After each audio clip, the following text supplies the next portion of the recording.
Shedeur Sanders simply changed the course of events. After being cut, he signed a huge contract that astounded NFL owners and completely changed his destiny. Just for the opportunity. Here's the true twist, though. Money had nothing to do with this decision. It was about something much more startling. And in this video, I'll reveal every detail. Shedeur Sanders gets a big deal. Shedeur Sanders was written off as just another up-and-coming talent who was unable to withstand the harsh NFL politics. Critics claimed that his career was over when he was dropped. Instead of disintegrating, though, he made a game-changing agreement that nobody anticipated. Fans were taken aback, NFL owners were caught off guard, and the sports world hasn't stopped talking since. Here's the worst part, though. Contracts and paychecks aren't the only aspects of this transaction. Shedeur's choice is the result of a deeper move, a concealed play. And you'll understand why this moment transforms everything once you figure out what's actually causing it. There are some unsettling facts about Shedeur's NFL career. I'm going to share with you, ladies and gentlemen, one of the most startling, divisive, and, to be honest, repulsive tales in contemporary NFL history. This is the account of how a league that chose to teach him and his illustrious father a lesson they would never forget methodically decimated a quarterback who should have been a top 10 choice, had every credential imaginable, and was endued with extraordinary talent. This is the tale of Shedeur Sanders and how one of the most egregious instances of conspiracy and blackballing in professional sports history was planned by the NFL's most influential owners. This is the unexpected twist, though. They believed they were ending his career, but in reality, they paved the way for what could be the most profitable and unexpected return in NFL history. Allow me to depict the actual events that took place behind closed doors. You're going to hear something that will make your blood boil with righteous wrath. Imagine January 2025. After leading the Colorado Buffaloes to an incredible 11-2 record, Deion Sanders has entirely transformed a program that was a complete failure before his arrival. This young man was more than simply a quarterback. He was a surgeon with accuracy, a football magician, and a commander leading his army with a style of leadership that made everyone realize whose kid he was. The pre-draft buzz was electrifying. He was referred to by scouts, analysts, and draft gurus as everything from the most pro-ready quarterback in the draft to a generational talent. He was being compared to some of the best quarterbacks in history due to his mix of arm strength, accuracy, mobility, and football IQ. However, this is where the narrative takes its first sinister turn, as we start to witness the repulsive underbelly of NFL politics. Shedeur made a calculated move during the NFL Combine in February 2025 that would come back to harm him in unexpected ways. Only the top 17 were given formal interviews by him. Owners who were already looking for ways to undermine him would twist and use this maneuver, which was entirely typical for assumed top draft picks, against him. It didn't like how Shedeur interviewed. He said some things he should not have said, and he will tell you that to this day. I got a little carried away. But he's as tough a kid, tough a quarterback as I've ever seen. His arm is at least as good as Brady's. It's Brady-esque. It was during those interviews that everything truly began to go sideways. Several league insiders claimed that Shedeur was rude, haughty, and unprofessional during these meetings. He showed up totally unprepared for a playbook installation session in one particularly damaging encounter with a top 7 squad. Additionally, he questioned the CEOs about their intentions to assist him rather than demonstrating humility or a desire to learn. Consider how bold that moment was. A college quarterback is seated across from billion-dollar franchise executives. Additionally, he is asking to know what they will do for him, rather than demonstrating that he belongs at their table. NFL front offices were shocked by the degree of presumption. Additionally, word quickly spread among the close-knit group of league executives. However, things worsened.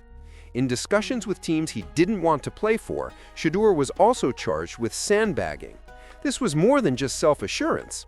This was a premeditated disregard for businesses that had invested time and money in assessing him as a potential franchise cornerstone. And Deion, Coach Prime Sanders himself, loomed above all of this like a black cloud.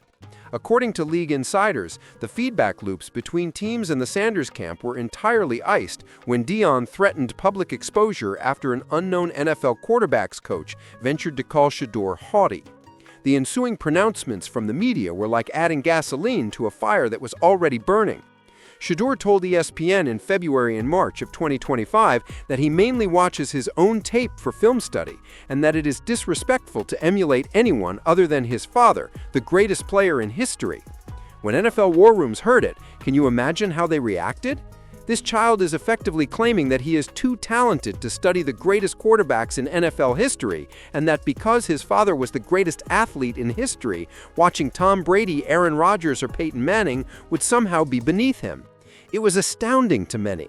However, Deion wasn't satisfied with his son's conceit. He hinted at an Eli Manning ploy on a podcast when he mentioned what would come to be known as the nuclear option, saying that some cities wouldn't happen. For those who don't recall, Eli Manning's refusal to play for the San Diego Chargers in 2004 forced a trade to the New York Giants on draft day. This is known as the Eli Manning move. Many people in the league were offended by this move. Deion Sanders was practically threatening to do the same thing with his son. At this point, behind closed doors, rumors began to transform into organized action. Numerous rumors started to circulate that NFL owners, not general managers or coaches, were discussing Shedeur Sanders. These weren't football-related discussions, like his pocket presence or arm strength. These were private discussions about instilling humility in the Sanders household. More fuel for the flames came from the East-West Shrine Game and Colorado's Pro Day in March and April. It's not difficult to locate the exhibit. In front of about 80 NFL personnel executives, Shedeur threw. The optics were undoubtedly spectacular. Warm hugs with Sean Payton, the owner of the Denver Broncos. Deion had lengthy talks with Jimmy Haslam, the owner of the Cleveland Browns, and a sizable contingent of 15 New York Giants players. However, scouts were finding it difficult to assess Shedeur during what ought to have been his chance to shine. A seasoned scout observed his distinct upbringing. Due to his early exposure to individuals such as NFL Commissioner Roger Goodell and Tom Brady, it was nearly impossible to apply typical grading methods. In the meantime, Deion was openly denouncing what he described as foolish animosity toward his kid, saying it was all a reaction to his own achievements. However, he was unaware, or maybe he was aware, that his mere presence was making Shedeur's situation much worse. As time went on, rumors started to surface that several NFL owners were secretly discussing Shedeur's complete removal from their draft boards. This has nothing to do with football skill. Everyone agreed that he was capable of playing. It was about power, respect, and making it clear that the NFL was still run by a small number of billionaires who wouldn't put up with being insulted by his Hall of Fame father and a 22-year-old quarterback. As everyone knows, even their own LeBron Diddy James left that city to go to Los Angeles. So, yeah, I declined my selection because I want to be drafted by another team that plays in a good city like Los Angeles, Miami, or New York. The stage was set for one of the most shocking draft nights in NFL history, when a quarterback who ought to have heard his name called in the top 10 was about to go through a dramatic, calculated, and personal fall from grace that would reveal the worst aspects of NFL ownership politics for everyone to witness. NFL owners had no idea that their well-planned assault on Deion Sanders would ultimately backfire in the most spectacular way imaginable, paving the way for a comeback story that would change not only his career, but also the power dynamic between players and owners in the modern NFL. The disastrous draft night. One of the worst evenings in NFL draft history will be remembered as April 24, 2025. Not because of what transpired on the field, but rather because of what took place in the dimly lit back rooms of NFL head offices across the United States. What happened that night was nothing less than a well-planned murder of a young man's aspirations, carried out by some of the most influential figures in professional sports. Almost all of the major draft analysts anticipated Shedeur Sanders as a top 10 choice going into the night.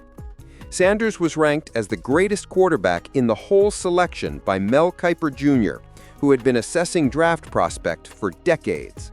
This wasn't some outlandish viewpoint from a website designed to attract visitors. The entire football world was informed that Shedeur Sanders was exceptional by this, the gold standard of draft evaluation. However, something ominous began to show as the first round got underway. Shedeur was passed over by the club after the team that needed a quarterback.